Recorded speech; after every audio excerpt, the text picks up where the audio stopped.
It all started with an email. I've been searching for a place in the countryside for months, somewhere quiet, secluded, the perfect spot to write my next book. The real estate market was brutal, and every decent property was either snatched up immediately or priced far beyond my budget. Then one rainy Tuesday afternoon, I got a notification about a new listing. Hey there as well, I'm Johnny, and today I'm going to tell you about something that happened to me last year. Something I still can't fully explain. Historic Victorian home, priced to sell, immediate possession available. The price was suspiciously low for a 5-bedroom Victorian on 10 acres of land. The listing had only been up for 20 minutes, but I called the agent immediately. A woman with a clipped, professional voice answered. When I expressed interest in viewing the property, there was a long pause before she replied, "The Maddox estate is a unique opportunity, but I should inform you it's being sold as is. The family is eager to complete the sale quickly." "Why?" I asked. "The last family member passed recently," she said. "The heirs live overseas and have no interest in maintaining the property." It sounded perfect. Too perfect. First impressions, I scheduled a viewing for the next day. The house was nestled in a valley 2 hours outside the city, a place time seemed to have forgotten. As I drove down the long gravel driveway, the trees parted to reveal a grand Victorian home straight out of a Gothic novel. 3 stories of weathered grandeur with a wraparound porch and intricate woodwork that you don't see anymore. The real estate agent, Margaret Keller, was already there. A slim woman in her 50s with silver-streaked hair pulled into a tight bun. But something was off. She kept her distance from the house, standing at the edge of the driveway while gesturing for me to go inside. "Aren't you coming in?" I asked. She smiled tightly. "I've shown it 3 times this week. I can guide you from here, if you don't mind. I have a bit of a cold and prefer the fresh air." Odd, but I didn't question it. The chance to explore alone actually appealed to me. The moment I stepped inside, the smell hit me. Old wood, dust, and something else. Something earthy, almost sweet like overripe fruit. The foyer opened into a grand hallway with a sweeping staircase. To the right, a parlour. To the left, a formal dining room, both empty except for a few pieces of antique furniture draped in yellowed sheets. Following Margaret's distant directions, I explored. A kitchen with an ancient cast-iron stove. A library with built-in shelves stripped of books. A sunroom overlooking what must have once been a garden, now a tangle of weeds and wild roses. The second floor held 5 bedrooms, each with high ceilings and tall windows. The main bedroom still had a massive 4-poster bed, the only piece of furniture left uncovered. The third floor? 2 small rooms, servants' quarters probably, and an attic I didn't dare enter. Despite the eerie emptiness, I felt a strange pull toward the house. Yes, it needed work, a lot of work, but the bones were good. The structure was sound, and most importantly, it felt right. The deal. When I stepped back outside, Margaret was on her phone, but she quickly ended the call when she saw me. "Well?" she asked, still keeping her distance. "I'll take it," I said, surprising even myself. Something flickered across her face. Relief? Concern? But it was gone before I could be sure. "The Maddox Heirs will be pleased," she said. "They're very motivated sellers. If you can close within a week, I believe they'd accept an offer even below asking." Everything about this felt rushed, like they couldn't get rid of the place fast enough. But I was too excited to question it. The closing. The process was unnervingly smooth. I never met the heirs. Everything was handled through their attorney, a nervous man named Philip Jenkins who kept checking his watch.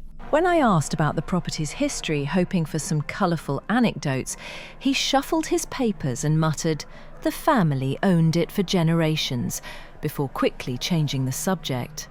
The only unusual moment, Jenkins slid a non-disclosure agreement across the table. "What's this?" I asked. "Standard procedure," he said, avoiding my eyes. "The family values their privacy. They request you don't publicise any personal items or documents you might find on the property." Odd, but not unreasonable. I signed. Moving in. 2 weeks later, I was living in the Maddox estate. The first few days were busy, unpacking, arranging furniture, and setting up my writing space in the library.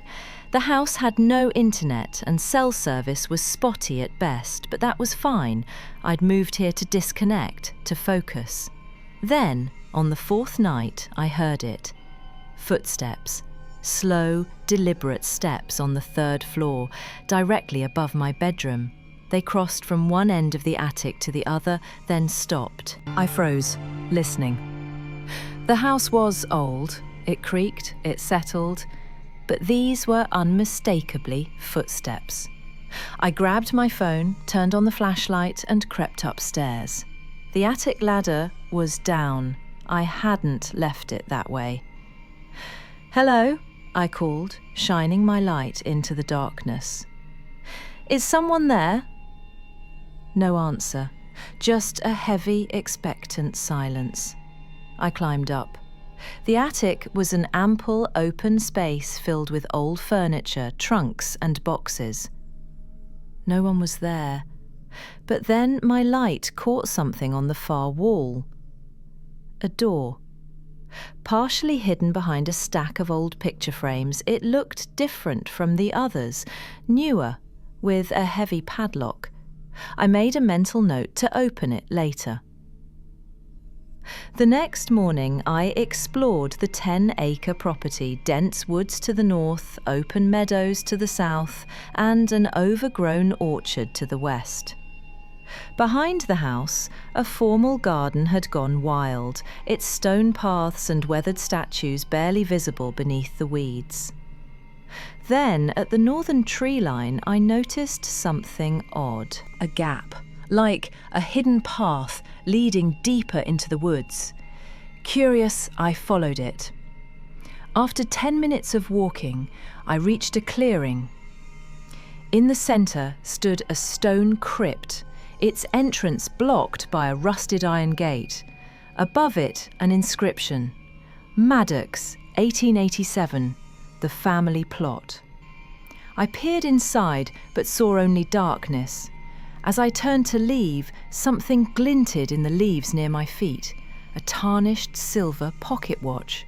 When I pried it open, an inscription stared back at me. To M, some debts can never be paid. Some secrets must remain buried. SWL. Who was SWL? And what debt? What secret? That afternoon, I returned to the attic and cut the padlock off the hidden door. Inside, dozens of leather-bound journals, arranged chronologically from 1887 to 1972. I took the earliest one, Edmund Maddox's journal, 1887, and began reading. He had built the house for his wife Lillian and their infant son Thomas. At first, his entries were filled with pride, construction details, business successes, and his love for his family. But then the tone changed. References to the arrangement and our obligation, mentions of disturbances in the house, Lillian's deteriorating health. The final entry, December 21st, 1887, read, "It is done. God forgive us." The first nightmare. That night, the house came alive, footsteps running up and down the stairs, doors opening and closing on their own, a child's laughter, distant but clear, outside my window. I looked out to see a small figure dart between the trees. When I investigated, I found 7 small white crosses along the tree line, anonymous, weathered, arranged in a perfect row. The truth unfolds. Over the next few months, I pieced together the Maddox family's dark history. A mine collapse in 1887 killed 7 children, the Rileys. Their bodies were never recovered.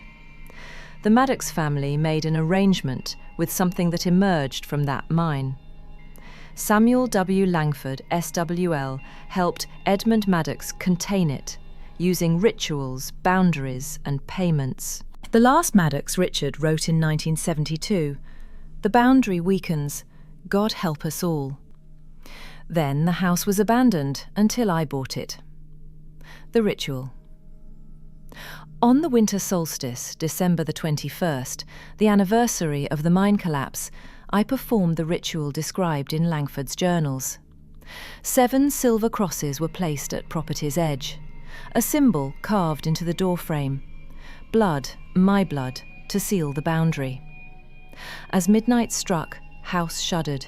The crosses glowed. Scratching at the windows ceased, and at the edge of the woods, 7 small figures stood perfectly still, watching. The aftermath. That was 6 months ago. I still live here. I have to. The ritual bound me to this place just as it bound Maddox family. Sometimes at night I hear them singing. Sometimes they call me.